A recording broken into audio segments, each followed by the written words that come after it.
funny enough, Matthew, like what you're sharing there, and what Chris said before, and Marcus actually was like, it makes me think of a metaphor, which is that sense of like, I'm a gardener, I'm not an architect. Mm. I don't have a blueprint for what I'm building, and when I do, I get bored halfway through because I'm like, oh well, I know what it's going to look like. I don't really can't be bothered to finish it.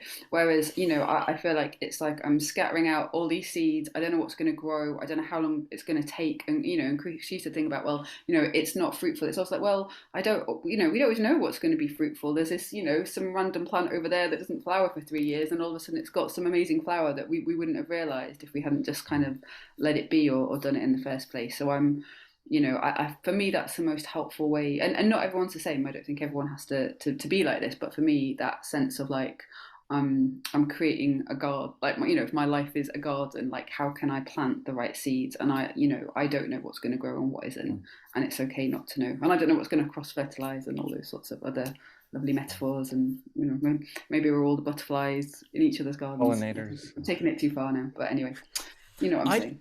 I love that because it gives you, and I've been aware of that sort of metaphor before, but I've never really thought about it. And you put it so brilliantly there. Like, it really gives you permission to understand, like, you can plant all these different seeds and you don't know which ones are going to germinate, propagate. It also gives you the permission to understand that, like, weather is a thing. Weather is a thing that you can't control. And there are things outside of, and you can plan and you can do all of these things, but then suddenly there could be, a blight or whatever. But it gives you the permission, or me anyway, the way that sort of speaks to me is it sort of gives me the permission to scatter those seeds and to figure out and to sort of know, okay, things might not work out all the time. There might be these issues, there might be these difficulties, and that's the weather. That's not necessarily down to bad planting. That's just the weather, and I love that. It's hugely helpful to me, actually, Marianne. Thank you, because that idea of one of the things I've always struggled with is that I get bored at the bit many people get interested.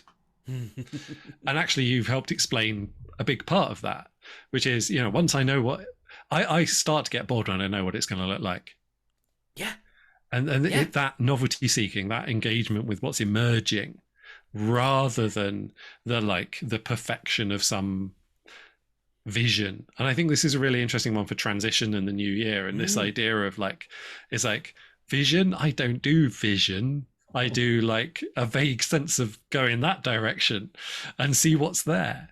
And I think that approach, and just like you said, Marianne, I think it's different people. It's absolutely fine to be different in this and have different needs and find your joy in different places. But if your joy is in this direction, it's actually, it's quite a different way of looking at the world and being in the world and working with the world. Chris is chuckling away there in the background. Are you an architect, Chris? Is this whole idea of gardens just like horrifying to you? Well, he was talking about how he likes stuff that he can see, and there's a pot on my hob just boiling over, and the lid's going like that when I'm hearing you lot talking about, once I know what it's going to look like, I'll just leave it as is. I lose interest, and I'm just, my inner perfectionist is got screaming, "No, do not leave a job unfinished. How dare you?"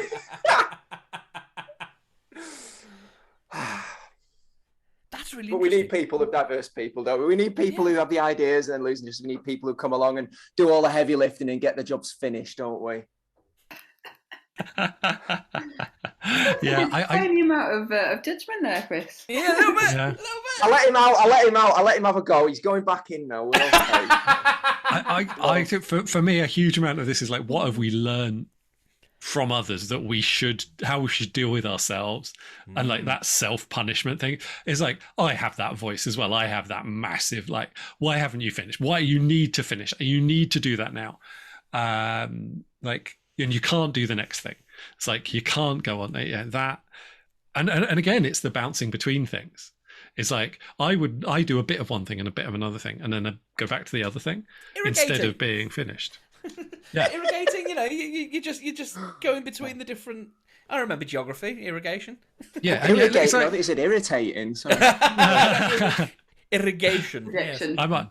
I'm probably doing both most of the time.